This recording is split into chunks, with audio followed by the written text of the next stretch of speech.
News J நேயர்களுக்கு வணக்கம். சொல்லிடு நிகழ்ச்சியில் மீண்டும் உங்களை சந்திப்பதில் மகிழ்ச்சி. நான் உங்கள் இனியவர் முத்து. வணக்கம் உமேஷ். வணக்கம் முத்து. இன்னைக்கு பார்த்தீங்கன்னா திமுக கூட்டணியில் கூட்டணி கட்சிகளுக்குள்ள பல சலசலப்புகளை இப்போ நம்ம அதிகமாக பார்க்க முடியுது. இப்போ எந்த மாதிரியான ஒரு போக்கு இப்போ போய்கிட்டு இருக்குது திமுக கூட்டணியில்? அதாவது முத்து, இப்போ திமுகவில் இருக்க கூட்டணி கட்சி, அதாவது காங்கிரஸாக இருக்கட்டும், விசிகாவாக இருக்கட்டும், கம்யூனிஸ்ட்டுகள், எல்லா கட்சிகளுமே திமுக கூட்டணிலேருந்து வெளியேறதுக்கான ஒரு முயற்சியில் ஈடுபட்டு இருக்காங்க அப்படின்னு தான் நம்ம சொல்லணும். ஏன் அப்படி சொல்கிறேன் அப்படின்னா, இப்போ இவ்வளோ நாளாக கிட்டத்தட்ட ஒரு 7 தேர்தல்களுக்கு மேலே இந்த கூட்டணி ஒன்றாவே ட்ராவல் பண்ணிகிட்டு இருக்காங்க. ஆனால் இதுவரையும் நிறைய மக்கள் நலன் சார்ந்த பிரச்சனைகளுக்கு திமுகவை எதிர்த்து இந்த கூட்டணி கட்சிகள் குரல் கொடுத்ததே இல்லை. நம்ம அது சமீப காலமாக பார்த்துக்கிட்டு தான் இருக்கோம். ஆனால் இப்போ இந்த தேர்தல் நெருங்க ஒரு 6 மாத காலமாக இந்த 2026 தேர்தலை முன்னிட்டு திமுகவில் இருக்கக்கூடிய ஒவ்வொரு கூட்டணி கட்சிகளும் திமுகவை எதிர்த்து குரல் கொடுக்க ஆரம்பிக்கிறாங்க. இப்போ சமீபத்தில் கூட திருமாவளவன் அவர் பேசினார், நான் திமுக கூட்டணியில் என்ன வச்சுக்கிட்டாலும் சரி வச்சுக்கலாலும் சரி, ஐ டோன்ட் கேர் அப்படின்றாரு. இதற்கு முன்னாடி வேங்கை வயல் பிரச்சனைலாம் நடந்துச்சு. பட்டியலின மக்களுக்கு எதிரான எவ்வளவோ குற்றங்கள், அசம்பாவிதங்கள் எல்லாம் திமுக ஆட்சியில் நடந்திருக்கு. அப்போலாம் திருமாவளவன் குரலே கொடுக்கல. இப்போ ஐ டோன்ட் கேர், திமுக கூட்டணியில் இருந்தாலும் சரி இல்லைனாலும் சரி, அதை பற்றி எனக்கு கவலையே இல்லை அப்படின்னு சொல்கிறாருன்னா இதை நம்ம எப்படி புரிஞ்சிக்க வேண்டியது இருக்குது? கூட்டணியில் நீடிக்க அவருக்கு விருப்பம் இல்லை அப்படின்னு தானே புரிஞ்சிக்க வேண்டியது இருக்குது.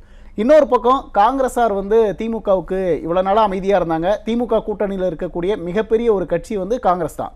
அந்த கட்சி இவ்வளோ நாளாக அமைதியாக இருந்துட்டு இப்போ காங்கிரஸ் திமுகவுக்கு எதிராக குரல் கொடுக்குறாங்க. என்ன சொல்கிறாங்க, கிட்டத்தட்ட ஒரு 50 தொகுதிகள் வரையும் கேட்க போகிறாங்க. ஐவர் குழுலாம் போய் முதலமைச்சர் ஸ்டாலினை சந்திச்சுட்டு வந்தாங்க, நம்ம பார்த்தோம். அப்போ அந்த ஐவர் குழு என்ன சொன்னாங்க, டிசம்பர் 15க்குள்ளே எங்களுக்கு ஒரு பதில் சொல்லுங்கள் அப்படின்னு சொன்னாங்க. திமுக என்ன சொன்னாங்க, அதற்கு நாங்கள் ஒரு குழு அமைச்சிட்டு நான் உங்களுக்கான பதில் சொல்கிறோம், தொகுதி பங்கீடு கொடுத்தெல்லாம் பேசலாம் அப்படின்னாங்க. இன்றைக்கி டேட் என்ன ஆச்சு சொல்லுங்கள்? 15 கடந்து பல நாட்கள் போயிடுச்சு. இதுவரையும் காங்கிரஸுக்கு ஒரு உரிய பதிலை திமுக தரப்புலேருந்து சொல்லலை. ஸோ அது காங்கிரஸார் மத்தியில் திமுக மீது ஒரு அதிருப்தியை கிரியேட் பண்ணியிருக்கு. எல்லாருமே இப்போ என்ன சூழலில் இருக்காங்க அப்படின்னா, கம்யூனிஸ்ட் கட்சிகள், நீங்கள் கம்யூனிஸ்ட் கட்சிகள் சமீபத்தில் கூட பேசியிருந்தாங்க, திமுக கொடுத்த வாக்குறுதியில் 98% வாக்குறுதிகளை திமுக நிறைவேற்றவே இல்லை. 2021 தேர்தலில் எங்களுக்கு குறைவான இடங்களை கொடுத்தீங்க. 2026 நாங்கள் அது மாதிரி ஏற்றுக்க மாட்டோம். 2021 நாங்கள் மனதார அதை ஏற்றுக்கல, கூட்டணிக்காக ஏற்றுக்கிட்டோம் அப்படின்றாங்க. 2026 எங்களுக்கு அதிக இடங்கள் வேணும் அப்படின்லாம் ஒரு போர்க்கொடி தூக்குறாங்களே. இதை எல்லாம் நம்ம ஒப்பிட்டு பார்க்கும்போது என்ன தெரியுதுன்னா, திமுக கூட்டணியிலேருந்து இந்த கட்சிகள்லாம் வெளியேற தயாராகிட்டாங்க அப்படின்னு தான் நம்ம புரிஞ்சிக்க வேண்டியது இருக்குது. இது காலத்தின் கட்டாயமும் கூட. ஏன் அப்படின்னா, இன்னைக்கு திமுக கூட்டணியில் இருக்க ஒவ்வொரு கட்சிகளுமே திமுகவோட தொடர்ந்து பல தேர்தல்களை சந்திச்சுட்டு வரதுனால அவங்களோட சுயத்தை இழந்துகிட்டு இருக்காங்க அப்படின்னு நம்ம சொல்லணும். ஏன் அப்படி நான் சொல்கிறேன் அப்படின்னா, இப்போ திமுக கூட்டணியில் இருக்க விசிகா திருமாவளவனால ஒரு பட்டியலின மக்களுக்கு ஒரு அநீதி நடக்குது அப்படின்னா எதிர்த்து குரல் கொடுக்க முடியல. கூட்டணி தர்மம் இல்லை சீட்டு நான் இன்னும் குறைச்சிருவாங்களோ அப்படிங்கிற ஐயெல்லாம் திருமாவளவனுக்கு இருக்குது. ஓகேங்களா? உதாரணத்துக்கு வேங்கை வயல் கூட நம்ம சொல்லலாம். காங்கிரஸாருக்கு என்ன ஒரு பயம் இருக்குது, என்ன ஒரு இப்போ நெருக்கடி என்ன இருக்குன்னா, காங்கிரஸுக்கு 2011 63 சீட்டு கொடுத்தாங்க திமுக கூட்டணியில். இப்போ 25 சீட்டில் நிற்கிறாங்க. அடுத்து 26 தேர்தலில் அந்த சீட்டு 50 தொகுதிகள் வேணும்னு காங்கிரஸ் கேட்குறாங்க. ஆனால் திமுக அந்த 50 தொகுதிகளை கொடுக்குமா அப்படிங்கிறது கேள்விக்குறி. ஓகேவா? இப்படி நம்ம திமுக கூட்டணியிலே தொடர்ந்து ட்ராவல் பண்ணிட்டு இருந்தோம்னா நம்மளோட கட்சி தேஞ்சிக்கிட்டே போகுது, நம்மளோட சுயத்தை இழந்துருவோம் அப்படிங்கிற ஒரு பயம் திமுக கூட்டணி கட்சிகள் இப்போ வந்துருச்சு. நீங்கள் இப்போ திமுகவுடைய கூட்டணி கட்சிகள் இந்த மாதிரி ஒரு நிலைப்பாட்டை எடுத்திருக்குன்னு சொல்கிறீங்க. ஏன்னா அவங்களுடைய சுயத்தை இழந்துக்கிட்டு இருக்கிறாங்க அப்படின்னு. இப்போ இவ்வளவு நாட்களாக அது தெரியாமல் போயிருச்சா? ஏன்னா எப்படி இப்போ மக்கள் மத்தியில் எப்படி ஒரு கேள்வி எழுது அப்படின்னா, இன்னைக்கு திருமாவளவன் விசிகா தலைவர் திருமாவளவன் தீய சக்தி திமுக அப்படின்ற ஒரு ஸ்டாண்ட் எடுக்கிறாரு. எங்களுக்கு கவலையே இல்லை, இதை பற்றி கூட்டணியில் திமுக என்ன சொன்னாலும் கவலை இல்லைன்றாரு. மக்கள் இது எப்படி பார்ப்பாங்க? ஏன்னா அவங்களுக்கு இவ்வளோ நாளாக இவங்க என்னதான் பண்ணாலும் திமுக விட்டு வெளியே வர மாட்டாங்க அப்படின்ற ஒரு கோட்பாடு தான் போய்கிட்டு இருந்தது. ஆனால் இன்னைக்கு அப்படியே ஆப்போசிட்டாக பேசுகிறாங்க. அப்படிங்கும்போது மக்கள் இதை நம்ப தயாராக இருப்பாங்களான்ற ஒரு கேள்வி இருக்குது. இல்லை, இது மக்கள் நம்புறாங்க. ஏன்னா இன்னைக்கு திமுக இருக்க கூட்டணி கட்சிகளுக்கு ஆப்ஷன் இருக்குது அப்படின்னு கூட்டணியில் இருக்க கட்சிகள் நினைக்கிறாங்க. ஏன்னா இப்போ காங்கிரஸ் கட்சிக்காரங்க தாவேகா கூட பேச்சுவார்த்தை நடத்திட்டு இருக்கிறதா செய்திகள்லாம் வந்துச்சு, நம்ம பார்த்தோம். அதிமுக பொதுச் செயலாளர் என்ன சொல்றாரு, எங்களோட கூட்டணியில் வேற ஒரு பெரிய கட்சி இணைய போகுது, எங்களோட கூட்டணி வலுப்பெறும் அப்படின்லாம் பேசிட்டு இருக்காங்களே. இதனால திமுகவில் இருக்க கூட்டணி கட்சிகளுக்கு திமுக இல்லைனா என்ன, எங்களுக்கு வேற ஒரு ஆப்ஷன் இருக்கு அப்படிங்கிற இடத்துக்கு கூட்டணி கட்சிகள் நகர்ந்துட்டாங்க. இன்னைக்கு இந்த ஐவர் குழு முதலமைச்சர் ஸ்டாலின் அவர்களை சந்திச்சாங்க, நமக்கு தெரியும். ஆனா பிரவீன் சக்கரவர்த்தி இருக்கார்ல, ராகுலுக்கு மிக நெருக்கமானவர், காங்கிரஸை சேர்ந்த பிரவீன் சக்கரவர்த்தி அந்த பக்கம் தாவேகா தலைவரோட பேச்சுவார்த்தை நடத்திட்டு இருக்காரு. இந்த இரட்டை நிலைப்பாட்டை நம்ம எப்படி புரிஞ்சுக்கணும்? இப்போ காங்கிரஸ்லேயே வந்து ஒரு 2 பிரிவாக இருக்காங்க. என்னன்னா பாதி பேர் சிலர் தான் வந்து, அதாவது திமுகவால் ஆதாயம் அடையக்கூடிய சிலர் தான் என்ன பண்ணுறாங்க, திமுக கூட்டணியிலே தொடரணும். இப்போ செல்வ பெருந்தகை என்ன சொல்கிறாரு, நாங்கள் திமுக கூட்டணியில் தான் தொடர போகிறோம் அப்படின்னு சொல்கிறாரு. ஆனால் பெரும்பாலான காங்கிரஸ் தலைவர்களுக்கு வந்து திமுக கூட்டணியில் தொடர்றதுல வந்து விருப்பமே இல்லை. ஏன் பல தலைவர்கள் வந்து அதான் ஒன்று, நமக்கு ஒவ்வொரு தேர்தலையும் சீட்டு கம்மியாயிட்டே வருது. இன்னொன்று, காங்கிரஸ் கட்சி கூட்டணியில் இருக்க அதே காரணத்துக்காகவே திமுக வந்து காங்கிரஸை ஒரு பொருட்டாவே மதிக்கிறது கிடையாது. ஓகேங்களா, இவங்க எப்படி நம்மளை விட்டு வெளியில் போக மாட்டாங்க, ஏன்னா ஒரு 7-8 தேர்தலை சந்திச்சிட்டாங்க. அப்படிங்கும்போது இவங்களுக்கு வேற ஆப்ஷன் இல்லை, நம்மகிட்ட தான் இருந்தாகணும் அப்படிங்கிற ஒரு திமுக வந்து அப்படி ஒரு நினைப்பில் இருந்தாங்க. காங்கிரஸ் மீதான ஒரு அசட்டு தான், நம்ம என்ன பண்ணாலும் போக மாட்டாங்க, இவங்க அசிங்கப்படுத்தினா கூட இவங்க கூட்டணி விட்டு வெளில போக மாட்டாங்கப்பா அப்படின்னு திமுக இவ்வளோ நாள் நினைச்சிருந்தாங்க. ஏன்னா இவ்வளோ நாள் நம்ம பார்த்துருக்கல, திமுக வச்சிருந்த ராஜீவ்காந்தி என்ன சொன்னார், காமராஜரே இழிவுபடுத்தினார். கல்வி கண் திறந்த காமராஜர் அப்படின்னு சொல்றாங்க. காமராஜர் என்ன சொந்த காசுலேயே கல்வி பள்ளிக்கூடங்களை திறந்தாரு அப்படின்னு திமுக வச்சிருந்த ராஜீவ்காந்தி கேட்கிறாரு. அப்போ கூட காங்கிரஸார் எதுவும் பேசல. பெரியசாமி ஒரு இடத்துல பணக்காரங்க வீட்டு கல்யாணத்துக்கு தான் போவாங்க காங்கிரஸார் அப்படின்னு இழிவுபடுத்துறாரு. காமராஜரை இழிவுபடுத்துறாரு திருச்சி சிவா. அப்பெல்லாம் காங்கிரஸ்காரங்க மௌனமாக தான் இருந்தாங்க. இன்னைக்கு வந்து அவங்களுக்கு ஆப்ஷன் வேற, களம் வந்து மாறி இருக்கு. ஓகேங்களா, அதனால வந்து ஒவ்வொரு கூட்டணி கட்சிகளும் இன்னைக்கு திமுக எதிர்த்து பேசுறாங்க. உங்க கூட இல்லைன்னா எங்களுக்கு வேற ஆப்ஷன் இருக்கு, எங்களுக்கு எங்க அதிக தொகுதிகள் கொடுக்குறாங்களோ. இன்னொன்று, கூட்டணியில் இருக்க எல்லா கட்சிகளுமே ஆட்சி அதிகாரத்தில் பங்கு வேணும் அப்படிங்கிற கோரிக்கையை சமீப காலமாக வச்சுட்டு வராங்க இல்லையா. அவங்களுக்கு தேவை தங்களோட கட்சியை வளர்க்கணும். திமுக கூட்டணியில் நீடிச்சோம்னா நம்ம கட்சி வந்து கொஞ்சம் கொஞ்சமாக திமுக விழுங்கிடும் அப்படிங்கிற ஒரு பயம் திமுக கூட்டணி கட்சிகளுக்கு வந்துருச்சு. திமுக மீதான ஒரு அழுத்தம் இருக்கு.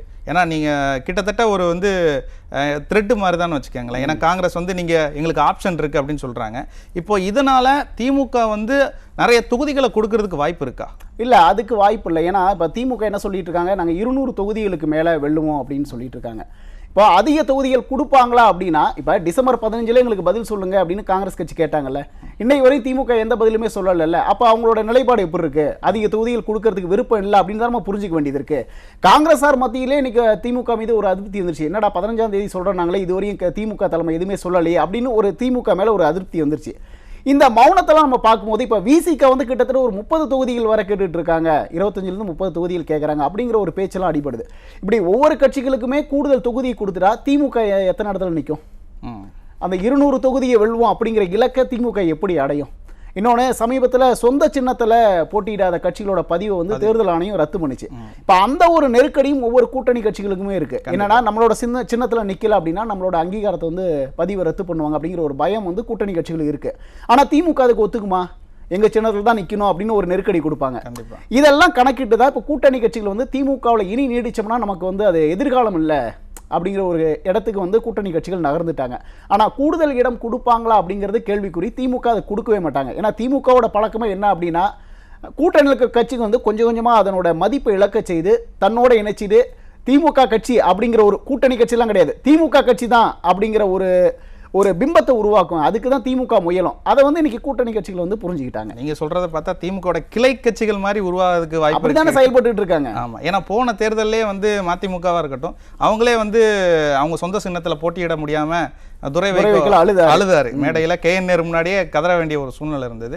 இப்போ நான் என்னன்னு கேட்குறேன்னா, இப்போ இந்த ஒரு நிலைப்பாடு இருக்கு இல்லையா, எங்களோட சின்னத்துல தான் நீங்க போட்டி போடணும், அப்போ கூட்டணி கட்சிகளுக்கு வந்து அழுத்தத்தை அதிகமாக கொடுக்கக்குண்டான ஒரு வாய்ப்பு இருக்குதானே அர்த்தம்? இல்ல, திமுக வந்து கூட்டணி கட்சி அதான் தன்னோட கைப்பாவையாக தான் கூட்டணி கட்சிகள் இப்ப கூட்டணியில் பயணிக்கிறாங்க. தேர்தலுக்காக தான் கூட்டணி, வெற்றி ஒரு இலக்கை நிர்ணயிச்சு தான் கூட்டணி அமைக்கப்படுது. அதற்காகவே கூட்டணி கட்சிகள்லாம் திமுகவுக்கு அடிமை மாறி திமுக நினைச்சிட்டு இருக்கு.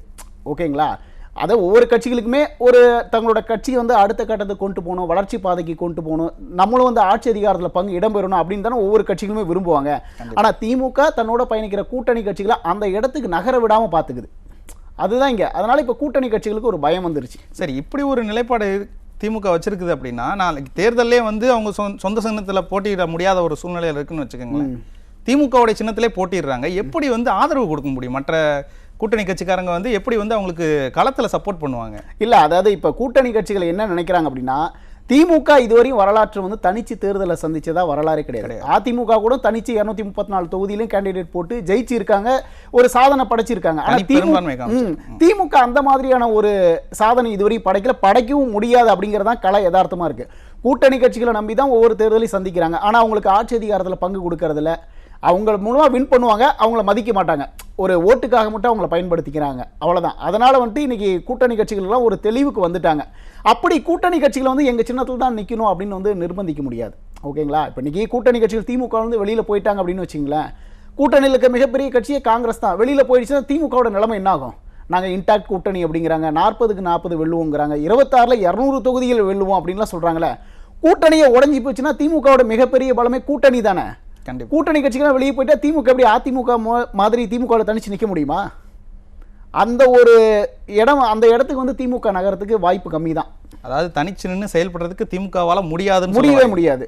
அதுக்கான தைரியமும் உங்களுக்கு கிடையாதுன்றீங்களா? தைரியமும் கிடையாது, மக்கள் செல்வாக்கு அந்த அளவுக்கும் கிடையாது. கடந்த இப்போ 2021 தேர்தலே திமுக கூட்டணியால் வெற்றி பெற்றுச்சு. இன்னொன்று, மக்களை ஏமாற்றி நிறைவேற்ற ஆசை வார்த்தை கூறி வெற்றி பெற்றுச்சு. இதனால தான் திமுக ஜெயிச்சதே ஒழிய மக்கள் செல்வாக்காக தனி பெருமையாண்மையால் வந்து திமுக ஜெயிக்கல. ஓகேங்களா? 2026 இன்னும் திமுக மீதான அதிருப்தி வந்து இப்போ அதிகமாகிட்டே தானே இருக்கு.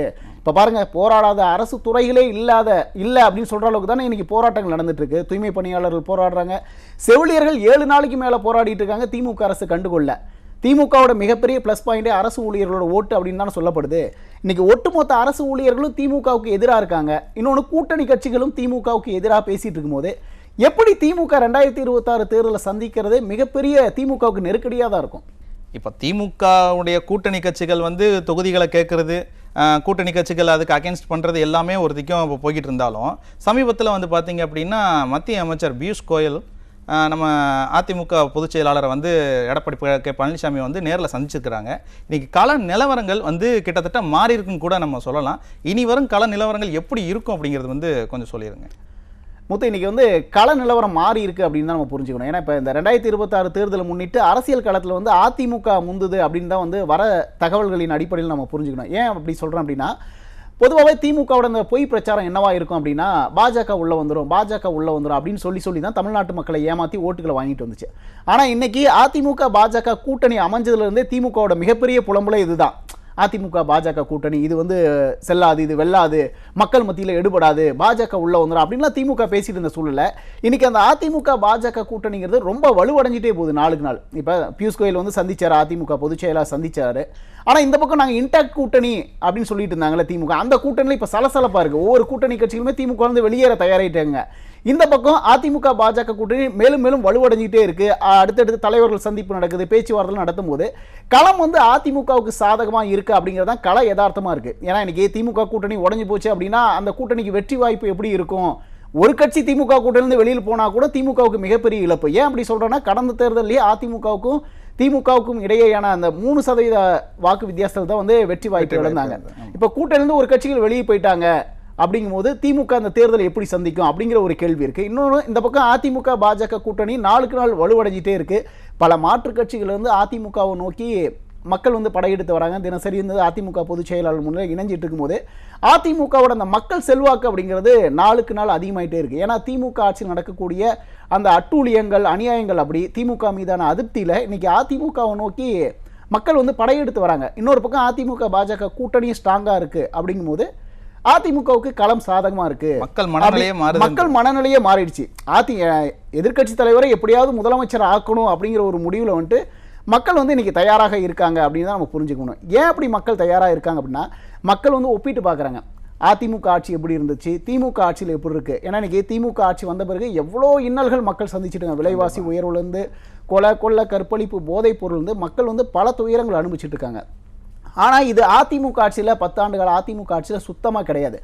ஏண்டா திமுகவுக்கு நம்ம ஓட்டு போட்டோம் அப்படின்னு மக்கள் வந்து இன்னைக்கு புரிஞ்சுட்டாங்க. மீண்டும் எடப்பாடியார் அவர்களையே முதலமைச்சர் ஆக்குவோம், அதிமுக ஆட்சி வந்து பொற்கால ஆட்சியாக இருந்துன்னு மக்கள் ஃபீல் பண்ணுறாங்க, உணர்ந்துட்டாங்க. அதனால் வந்து களம் வந்து இன்னைக்கு அதிமுகவுக்கு தான் சாதகமாக இருக்குன்னு நம்ம புரிஞ்சுக்கணும். பெரும்பாலும் ஏழை எளிய மக்களுக்கு வந்து சலுகைகள் போய் சேர்றதில்லை அப்படின்ற ஒரு கருத்து வந்து நிலவிக்கிட்டு தான் இருக்குது மக்கள் மத்தியில். முத்து, இந்த திமுக ஆட்சியில் நம்ம பல விவாதங்களை பேசியிருக்கோம். திமுக ஆட்சியில் விளம்பரத்துக்கு தான் எல்லாம் செய்வாங்க. மக்களுக்கு கடைக்கோடி மக்கள் வரையும் போய் சென்றடையுதா ஒரு விஷயம் சென்றடையுதா, இல்லை சலுகைகளோ திட்டங்களோ போய் சென்றடையுதா அப்படின்னு நம்ம பார்த்தோம்னா நிச்சயமாக இல்லவே இல்லைங்கிறத இங்கே கலை யதார்த்தமாக இருக்குது. இன்றைக்கி தேர்தலுக்காக மக்களை மீண்டும் ஏமாற்றலாம் அப்படிங்கிற ஒரு இடத்துக்கு வந்து திமுக நகர்ந்திருந்தாலும் கூட, என்னதான் திமுக மாயாஜால வித்தைகள் காட்டினாலும், இல்லை 2021 மாதிரி பல பொய்யான ஆசைகளை தூண்டுற மாதிரி வாக்குறுதிகளை திமுக தயார் பண்ணாலும் கூட மக்கள் வந்து அதை நம்புறதுக்கு தயாராக இல்லை.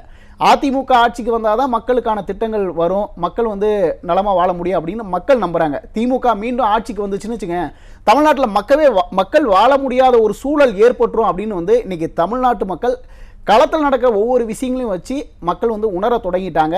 திமுக நிச்சயம் 2026 ஆட்சியை பிடிக்காது, ஆனால் அதிமுகவுக்கு ஆட்சியை பிடிக்கிறதுக்கு பிரகாசமான ஒரு எதிர்காலம் இருக்குது அப்படின்னு தான் மக்களோட கருத்தாக இருக்குது.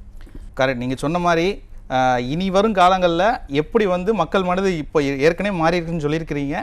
பட் 2026 களம் வந்து எந்த அளவுக்கு தமிழகத்தில் பெரும் மாற்றத்தை கொடுக்க போகுது அப்படிங்கிறத மக்கள் முடிவு பண்ண காத்திருக்கிறாங்க. நிகழ்ச்சிக்கு வந்து தங்களுடைய கருத்துக்களை பயந்ததுக்கு மிக்க நன்றி. நன்றி முத்து. நேயர்களே, மீண்டும் ஒரு நிகழ்ச்சியில் சந்திக்கலாம். நன்றி, வணக்கம்.